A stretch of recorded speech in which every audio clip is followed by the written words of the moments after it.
નમસ્તે એક્ઝામ ગુરુના વહાલા વિદ્યાર્થી મિત્રો.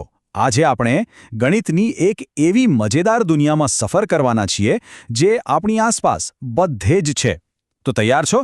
ચાલો ત્યારે માપનની આ રોમાંચક સફર શરૂ કરીએ. અચ્છા, ક્યારેય એવો વિચાર આવ્યો છે કે કોઈ ખેતર છે એની ફરતે વાડ કરવી હોય તો કેટલો તાર જોઈશે? અથવા તો કોઈ બગીચો છે અને એનો એક આખો ચક્કર લગાવવો હોય તો કેટલું ચાલવું પડશે? બસ આ જ સવાલનો જવાબ આપણા આજના પ્રકરણનો પાયો છે. જુઓ તો આ ચિત્રને. આ છોકરી બગીચાની એકદમ કિનારી પર ચાલી રહી છે, ખરું ને?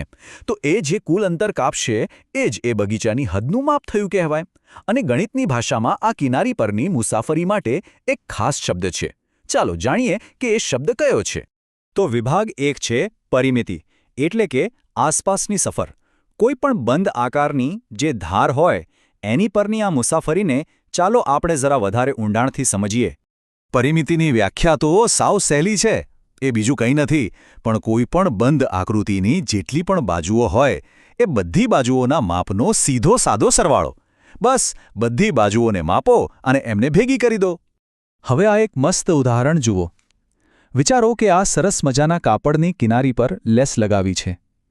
તો આપણને કેટલી લાંબી લેસ જોઈશે? એ જાણવા માટે આપણે શું કરવું પડે? બરાબર, આપણે કાપડની ચારે બાજુઓનો સરવાળો કરવો પડે. એટલે કે એની પરિમિતિ શોધવી પડે. જોયું? ગણિત આપણા રોજિંદા જીવનમાં કેટલું બધું કામ આવે છે. સારું, તો ખાસ કરીને લંબચોરસ માટે પરિમિતિ શોધવી તો રમતવાત છે.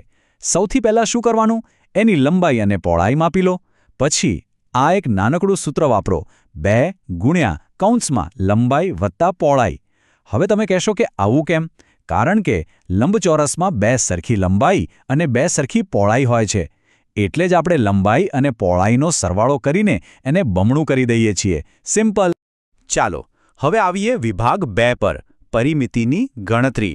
લંબચોરસનું તો આપણે સમજી ગયા, પણ બીજા જે નિયમિત આકારો હોય એની પરિમિતિની ગણતરી કેવી રીતે થાય? ચાલો એ પણ જોઈ લઈએ. નિયમિત આકારો એટલે એવા આકારો જેમની બધી જ બાજુઓ અને બધા ખૂણા સરખા હોય. અને આનાથી તો આપણું કામ એકદમ સહેલું થઈ જાય છે. જેમ કે ચોરસ.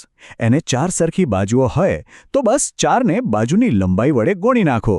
એવી જ રીતે સમબાજુ ત્રિકોણ માટે 3 વડે ગુણાકાર, નિયમિત પંચકોણ માટે 5 વડે અને નિયમિત ષટકોણ માટે 6 વડે. કેટલું સરળ છે, ખરું ને? વિભાગ 3 ક્ષેત્રફળ એટલે કે જગ્યાનું માપ. જુઓ, અત્યાર સુધી આપણે આકૃતિની બહારની બાઉન્ડ્રીની, એની હદની વાત કરી.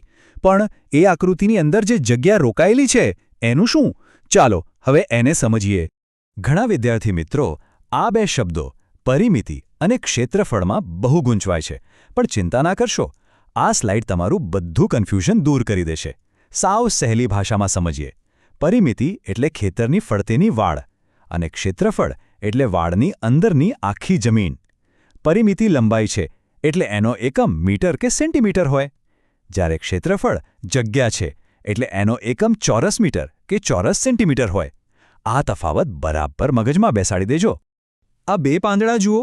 શું તમે કહી શકો કે આમાંથી કયું પાંદડું કાગળ પર વધારે જગ્યા રોકે છે? બસ આ જગ્યા રોકવી જે છે ને એ જ તો ક્ષેત્રફળનો ખ્યાલ છે. જે પાંદડું વધુ જગ્યા રોકે એનું ક્ષેત્રફળ વધારે કહેવાય. તો ક્ષેત્રફળની ચોક્કસ વ્યાખ્યા શું થઈ? કોઈ પણ બંધ આકૃતિ સપાટી પર જેટલી પણ જગ્યા રોકે છે એ જગ્યાના માપને જ તેનું ક્ષેત્રફળ કહેવામાં આવે છે. ટૂંકમાં એ આકૃતિની અંદરનો કુલ વિસ્તાર છે. આગળ વધીએ આપણા ચોથા વિભાગ તરફ, ક્ષેત્રફળ શોધવાની રીત. ક્ષેત્રફળ શું છે એ તો આપણે સમજી ગયા, પણ એને માપવું કેવી રીતે? ચાલો હવે એની એકદમ સરળ રીતો જોઈએ. આ 2 સૂત્રો તો ખૂબ જ મહત્વના છે. લંબચોરસનું ક્ષેત્રફળ શોધવા માટે બીજું કંઈ નહીં, ફક્ત તેની લંબાઈ અને પહોળાઈનો ગુણાકાર કરી દો. અને ચોરસ માટે તો એનાથી પણ સહેલું, કારણ કે એની લંબાઈ અને પહોળાઈ સરખી જ હોય એટલે બસ બાજુની લંબાઈનો પોતાની સાથે જ ગુણાકાર, એટલે કે બાજુનો વર્ગ. અને આ બધું જ્ઞાન આપણા જીવનમાં ક્યાં ઉપયોગી છે? આ ચિત્ર જુઓ. કોઈ રૂમના ભોંયતળિયા પર ટાઇલ્સ બેસાડવી હોય તો કેટલી ટાઇલ્સ જોઈશે? આ જાણવા માટે સૌથી પહેલાં આખા ઓરડાનું ક્ષેત્રફળ શોધવું પડે. આ ક્ષેત્રફળનો રોજિંદા જીવનમાં થતો એકદમ બેસ્ટ ઉપયોગ છે. ચાલો એક ઉદાહરણથી આખી વાત સમજીએ. ધારો કે ઓરડાની લંબાઈ છે 10 મીટર અને પહોળાઈ છે 5 મીટર. તો એનું ક્ષેત્રફળ કેટલું થશે? 10 ગુણ્યા 5 એટલે કે 50 ચોરસ મીટર. હવે જો એક ટાઇલનું ક્ષેત્રફળ 1 ચોરસ મીટર હોય તો વિચારો જોઈએ આપણને કુલ કેટલી ટાઇલ્સ જોઈશે? એકદમ સાચું, 50 ટાઇલ્સ. જોયું કેટલું સહેલું છે ગણતરી કરવી? અને હવે આપણો છેલ્લો વિભાગ, ગણિત આપણા જીવનમાં.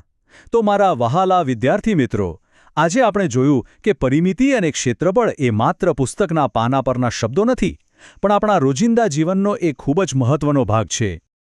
અને હા, આ બધું શીખવાની સાથે સાથે તમે એક બહુ જ અગત્યનું કૌશલ્ય પણ વિકસાવી રહ્યા છો.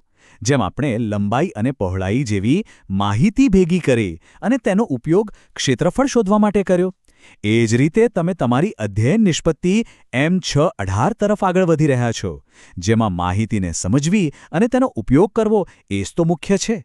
યાદ રાખજો, આ માત્ર ગણિત નથી, આ એક જીવન કૌશલ્ય છે. આ વાત હંમેશા યાદ રાખજો કે ગણિત એ માત્ર આંકડાઓની રમત નથી. એ તો આપણી આસપાસની દુનિયાને વધુ સારી રીતે સમજવા માટેની એક ચાવી છે, એક કળા છે. તો શું તમે જે કંઈ પણ શીખ્યા તેને ચકાસવા અને પોતાની જાતને એક નાનકડો પડકાર આપવા માટે તૈયાર છો? મને તો પૂરો વિશ્વાસ છે કે તમે બધા તૈયાર જ હશો.